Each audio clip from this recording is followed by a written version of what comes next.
Hello everyone, welcome to my channel operating system and system programming প্লেলিস্টের আজকের video লেকচারে আমরা জানব page replacement algorithm, that means chapter 8-এর অপটিমাল অ্যালগোরিদম সম্পর্কে।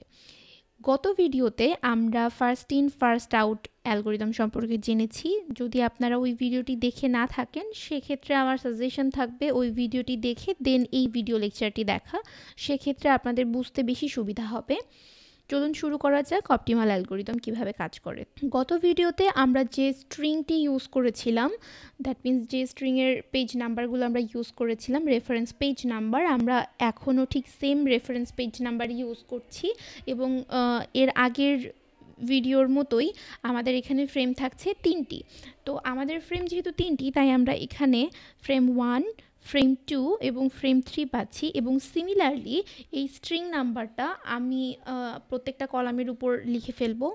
এবার আমরা যেহেতু অপটিমাল অ্যালগোরিদম সম্পর্কে জানছি, তো অপটিমাল অ্যালগোরিদমের ক্ষেত্রে আপনারা এটা ধরেই রাখেন যে অপটিক্যাল অ্যালগোরিদম সবসময় বেস্ট হবে। এটার একটা রিজন আছে, সেটা হচ্ছে অপটিক্যাল অ্যালগোরিদম বেসিক্যালি ফিউচারের উপর ডিপেন্ড করে কাজ করে, তবে এটা অ্যাকচুয়ালি কখনো ইমপ্লিমেন্ট করা পসিবল না, কারণ ফিউচার কি হবে এটা আসলে আমরা জানি না। সবসময় তো ফিউচার প্রেডিক্টেবল নাও হতে পারে, তাই না? তো সেক্ষেত্রে অপটিমাল অ্যালগোরিদমটা আসলে ইমপ্লিমেন্ট করা রিয়েল লাইফে পসিবল হয় না, তবুও এই কারণেই বেসিক্যালি অপটিমাল অ্যালগোরিদমটা বেস্ট। সো আমরা এবার দেখব যে অপটিমাল অ্যালগোরিদম বেসিক্যালি কীভাবে কাজ করে। তো অ্যাজ ইউজুয়াল প্রথমে আমাদের 7 আসছে এবং ফ্রেম 1-এ 7 রিপ্লেস হয়ে গেল। এরপরে আসছে 0, যেহেতু আমাদের ফ্রেম 2 ফাঁকা আছে তো আমরা এখানে 0 লিখে ফেলবো অ্যান্ড 7 অ্যাজ ইউজুয়াল থেকে যাবে। এরপরে আসছে 1, তো যেহেতু আমাদের ফ্রেম 3 ফাঁকা আছে এই কারণে আমরা 1কে ফ্রেম 3-তে দেবো এবং বাকি ভ্যালুগুলো সিমিলারলি রয়ে যাবে। এবার আসছে 2, তো এখন বেসিক্যালি আমরা দেখব অপটিমাল অ্যালগোরিদমটা কিভাবে ফিউচারের উপর কাজ করে। আমরা অলরেডি 2 আমাদের রিপ্লেস করতে হবে এবং আমাদের কাছে আছে 1, 0 এবং 7। এবার আমরা দেখব ফিউচারে 1, 0 এবং 7 কখন এসেছে। আই নো আমরা ফিউচার অ্যাকচুয়ালি এভরি টাইম জানবো না, বাট এখানে তো আমরা জানি। এখানে আমরা পেয়েছি 0 এখানে আছে, এদিক থেকে বেসিক্যালি আমরা খুঁজবো। দেন আমরা 0 পেয়েছি, এবার 1 এবং 7 কোথায় পেতে পারি? আমরা এই জায়গায় পেয়েছি 1 এবং 7 পেয়েছি একদম এখানে। সো সবচেয়ে দূরে বা সবচেয়ে বেশি পরে আসার পসিবিলিটি 7, দ্যাট মিন্স 7 এখন আমাদের দরকার নেই, সবচেয়ে দূরে আছে, রাইট? এটা অনেক পরে আসবে আমাদের কাছে। এই কারণে 7কে কেটে আমরা এই জায়গায় রিপ্লেস করব 2কে। আশা করি বোঝাতে পেরেছি কিভাবে ব্যাপারটি কাজ করলো। এবং বাকি যে ভ্যালুগুলো রয়েছে সেগুলো আমরা সিমিলারলি কপি করে ফেলবো। এবার আমরা দেখব যে পরবর্তীতে আমরা পাচ্ছি 0। এবার আমরা পেলাম 0, তো 0 এর ক্ষেত্রে যেটা হবে, অলরেডি 0 এখানে এক্সিস্ট করে, রাইট? সো সব কিছু সিমিলারলি থেকে যাবে। যখন সিমিলার রয়ে যায় তখন আমরা সেটাকে কি বলি? হিট বলি, রাইট? এবার আসছে 3, সো 3কে রিপ্লেস করার জন্য 1, 0 এবং 2 এর মাঝে কাউকে রিপ্লেস করতে হবে। তো আমরা প্রথমে এখানে পাচ্ছি 0 এখানে আছে, 2 এখানে আছে এবং 1 আছে এখানে। সো সবচেয়ে বেশি দূরে যেটা আছে সেটাকে আমরা রিপ্লেস করব। সো আমরা 1কে রিপ্লেস করে আমরা 3কে লিখব, 1 রিপ্লেস করে আমরা 3 লিখছি। এবার আমাদের রিপ্লেস করতে হবে 0কে, তো 0 যেহেতু অলরেডি এক্সিস্ট করে so no replacement, that means এটা হিট হয়েছে, রাইট? এবার আসছে 4, তো 4কে রিপ্লেস করতে গেলে আমরা এখানে অলরেডি পাচ্ছি 3, 0 অ্যান্ড 2 এর মধ্যে কাউকে একজন রিপ্লেস করতে হবে, রাইট? তো আমরা 2 এখানে পেয়েছি, 3 পেয়েছি অ্যান্ড 0 এখানে পেয়েছি। তো 0 যেহেতু সবচেয়ে বেশি দূরে আছে, মানে ফিউচারের কথা যদি আমরা চিন্তা করি তো 0 সবার পরে আসবে, দ্যাটস দ্য রিজন আমরা 0কে রিপ্লেস করে এখানে 4 লিখবো অ্যান্ড বাকিগুলো সিমিলারলি থেকে যাবে। এবার আসছে 2, সো আমাদের 2কে রিপ্লেস করতে বলছে, তো 2 তো অলরেডি এক্সিস্ট করে so no need to replace, so আমাদের 2 ওরকমই থেকে যাবে অ্যান্ড 4 অ্যান্ড 3ও সিমিলার থেকে যাবে, দ্যাট মিন্স এটা হিট হয়েছে। এবার আসছে 3, সো 3 এর ক্ষেত্রে 3ও অলরেডি কিন্তু আমাদের এক্সিস্ট করে, সো নো রিপ্লেসমেন্ট, সিমিলার সব থেকে যাবে অ্যান্ড তাহলে এটাও হয়ে যাচ্ছে হিট।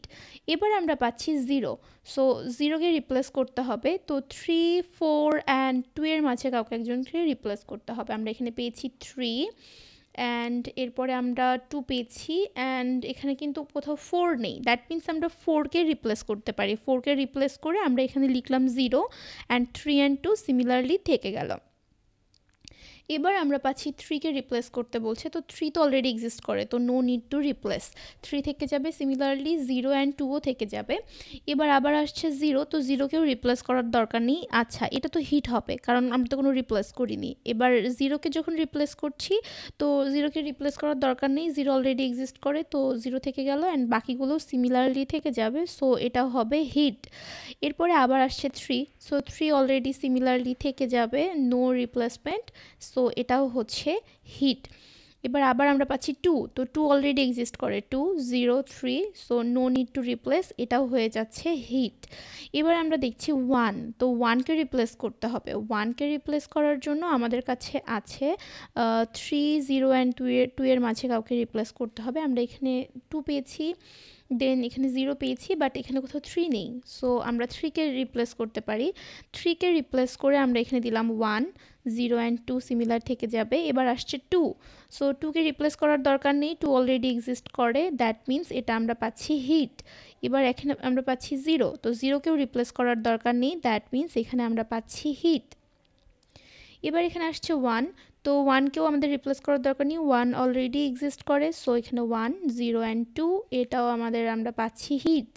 এবার আমরা দেখছি 7, তো 7কে অ্যাকচুয়ালি আমরা কাকে দিয়ে রিপ্লেস করব? আমরা কিন্তু এখানে দেখতে পাচ্ছি আমাদের 1 0 অ্যান্ড 2 এর মাঝে এখানে 0 আছে, 1 আছে, বাট 2 কিন্তু নেই, সো আমরা 2কে রিপ্লেস করতেই পারি।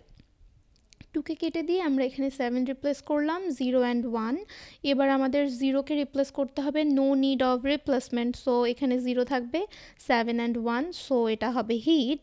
অ্যান্ড সিমিলারলি এখানে 1 তো অলরেডি এক্সিস্ট করে, সো এটাও হবে হিট, অ্যান্ড এটা নো রিপ্লেসমেন্ট, সো এটা আমাদের হিট হয়ে গেল। আমাদের পুরো অ্যালগোরিদম অ্যাকচুয়ালি লেখা শেষ। এবার আমরা কাউন্ট করব আমাদের কাছে কতগুলো হিট আছে।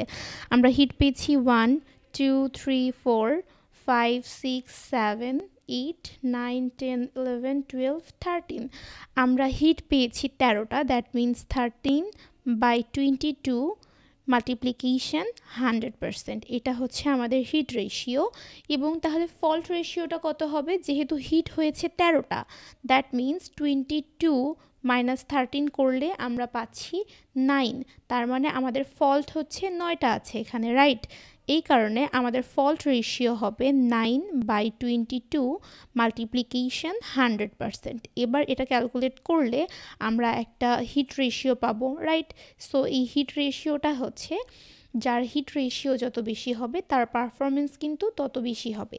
তো এটা আমরা বেসিক্যালি একটু ক্যালকুলেট করে দেখি যে হিট রেশিওটা কত আসে। সো আফটার ক্যালকুলেশন আমাদের হিট রেশিও হচ্ছে 59.09% এবং ফল্ট রেশিও 40.9%। এবার আমরা কিন্তু সিমিলার পেজ নাম্বারের জন্য এটা করেছিলাম, রাইট? তো গত ভিডিও লেকচারে যেটা হয়েছিল, এটা হচ্ছে আমাদের গত ভিডিও লেকচারের পেজ হিট রেশিও, যার অ্যান্সার ছিল 31.81%। এবং সেম সিনারিওর জন্যই আমাদের এই অ্যালগোরিদমের ক্ষেত্রে আজকের ভিডিও লেকচারে আমাদের 59.09% হিট রেশিও এসেছে। তো আমরা কি বলতে পারি? যার হিট রেশিও বেশি তার পারফরমেন্স বেশি, রাইট? সো যেহেতু এই দুটো অ্যালগোরিদমের মধ্যে আমরা এই অ্যালগোরিদমের হিট রেশিও বেশি পেয়েছি, তো সেক্ষেত্রে আমরা বলতে পারি যে এই সিনারিওর জন্য আমাদের অপটিমাল অ্যালগোরিদম এটা বেস্ট পারফরমেন্স দেবে। আশা করি আজকের ভিডিও লেকচারটি আপনারা বুঝতে পেরেছেন। পরবর্তী ভিডিও লেকচারটি দেখতে হলে আপনারা আমার প্লেলিস্টে গিয়ে দেখতে পারেন। প্লেলিস্ট থেকে দেখার জন্য আমি এজন্য সাজেস্ট করব, কারণ চ্যানেলে ঢুকে যদি আপনারা ভিডিওগুলো দেখতে চান সেক্ষেত্রে সাজানো নাও পেতে পারেন। তবে আমার প্লেলিস্টে আমি প্রত্যেকটা ভিডিও সিরিয়ালি সাজিয়ে রেখেছি, যাতে আপনারা খুব সহজেই ভিডিওগুলো খুঁজে পান।